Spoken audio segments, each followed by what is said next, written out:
Perkenalkan, kami dari kelompok 2 dengan materi deep vein thrombosis dan kami beranggotakan 4 orang. Anggota yang pertama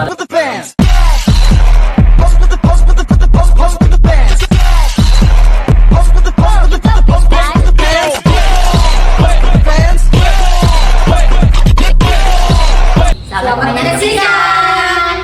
Deep vein thrombosis atau DVT adalah kondisi yang ditandai dengan terbentuknya gumpalan darah atau trombus dalam pembuluh darah vena bagian dalam. Nah, biasanya terjadi di bagian kaki dan panggul. Nah, gumpalan ini dapat menghalangi aliran darah dan berpotensi menyebabkan komplikasi serius jika gumpalan tersebut terlepas dan bergerak menuju paru-paru sehingga menyebabkan emboli paru. Nah, pada patofisiologi itu proses terjadinya DVT dapat dijelaskan melalui mekanisme yang dikenal dengan trias Virchow yang mencakup 3 faktor utama. Yang pertama itu adalah hiperkoagulabilitas, di mana kondisi darah memiliki kecenderungan untuk menggumpal lebih dari normal. Nah, ini tuh dapat disebabkan oleh faktor genetik seperti mutasi faktor V Leiden atau mutasi protrombin serta kondisi medis seperti kanker atau penggunaan obat tertentu. Kemudian yang kedua adalah kerusakan endotel, di mana kerusakan pada dinding pembuluh darah vena yang dapat terjadi akibat trauma atau pembedahan atau infeksi. Nah, kemudian yang terakhir itu ada stasis aliran darah, di mana dia terjadi ketika aliran darah melambat atau terhenti, misalnya seperti akibat imobilisasi berkepanjangan seperti setelah operasi atau selama perjalanan panjang yang memungkinkan itu darah berkumpul dan membentuk gumpalan.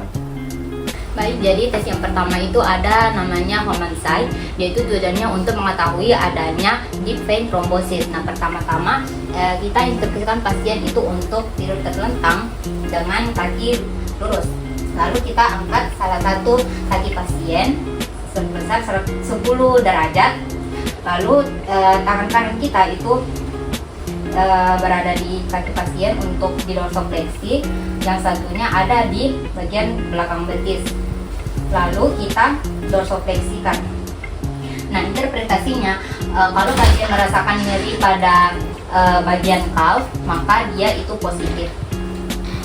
Nah, tes selanjutnya ada Lowenberg test, di mana tesnya ini digunakan untuk menilai persepsi nyeri yang spesifik pada pasien dengan DVT pada tungkai bawah. Nah, pelaksanaannya itu pasien dengan keadaan telungkup, kemudian kita memasangkan manset tensimeter pada tungkai bawah pasien. Kemudian kita memompa dari rentang angka 80 hingga 100 mmHg.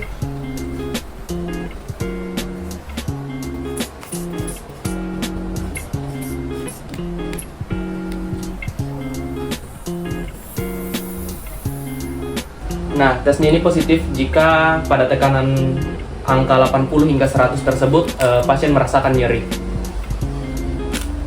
Baik, jadi tes selanjutnya itu ada Brady-Lambert test, di mana tujuannya itu untuk mengetahui apakah kompetensi katup pada vena superficial dan deep vein. Adapun cara melakukannya itu pasien diminta untuk berbaring terlentang dengan hip fleksi setinggi jantung dan turniketnya ini melekat pada paha bagian atas untuk menekan vena superficial.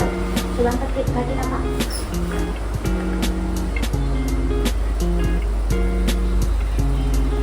Setelah itu pasien diminta untuk berdiri. Interpretasinya itu tes ini positif ketika pasien berdiri dan turniketnya itu terpasang parisis akan mengempis selama 30 detik. Kemudian setelah turniketnya ini dilepas, vena savena interna dengan cepat terisi darah dari atas.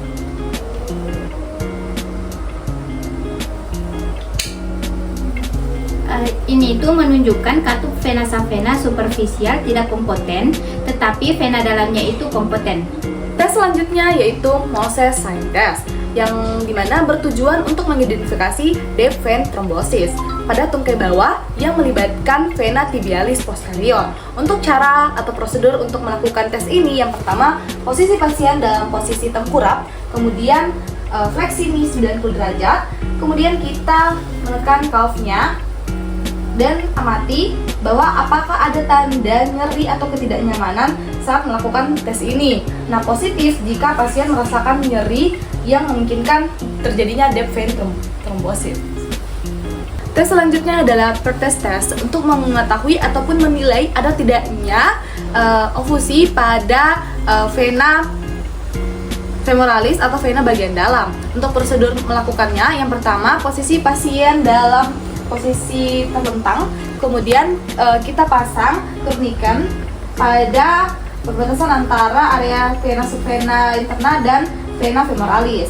Nah, setelah itu, setelah turnikennya terpasang, kita minta pasien untuk berdiri. Pak, bisa berdiri? Dan minta pasien ini berjalan selama 1 menit.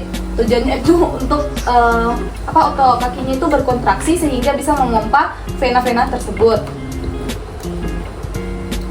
Nah, setelah sudah berjalan selama 1 menit, kemudian kita lihat apakah ada dilatasi atau pelebaran pada vena bagian dalamnya pasien. Kita lepas. Ya, Pak.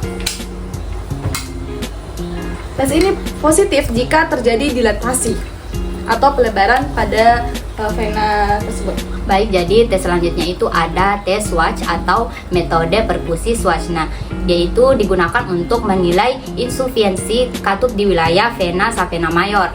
Nah, pertama-tama kita instruksikan pasien untuk berdiri, lalu terapis meletakkan 1 jari pada vena yang akan diperiksa di bagian ini. Lalu tangan satunya kita itu mengetuk persimpangan vena savena mayor dan vena femoralis dengan 1 tangan jari. Nah, tes ini positif jika impuls itu dapat dirasakan pada tangan yang berada di sini pada bagian paha pasien. Baik, jadi tes selanjutnya itu ada tes claudication, di mana tujuan dari tes ini untuk mendiagnosis apakah ada trombosis vena dalam. Nah, cara melakukannya itu pasien diminta untuk berdiri tegak, kemudian diinstruksikan untuk berjalan di tempat dengan langkah yang stabil selama 3-5 menit. Dan segera memberitahu pasien jika merasakan nyeri pada bagian betis dan bagian pahanya, maka pasien diminta untuk beristirahat sejenak. Kemudian jika pasien berhenti melakukan aktivitasnya, di sini fisioterapis mencatat waktu istirahat hingga nyerinya hilang. Coba jalan di tempat, Pak. Ada kita rasa nyeri? Tidak ada. Oh, iya. Nah, tes ini positif jika pasien merasakan nyeri pada bagian kakinya. Untuk interpretasinya, jika pasien merasakan nyeri tambahan atau menetap di satu sisi kaki, maka ini menandakan bahwa pasien mengalami hambatan aliran darah akibat DVT. Demikianlah video materi dari kelompok kami. Terima kasih.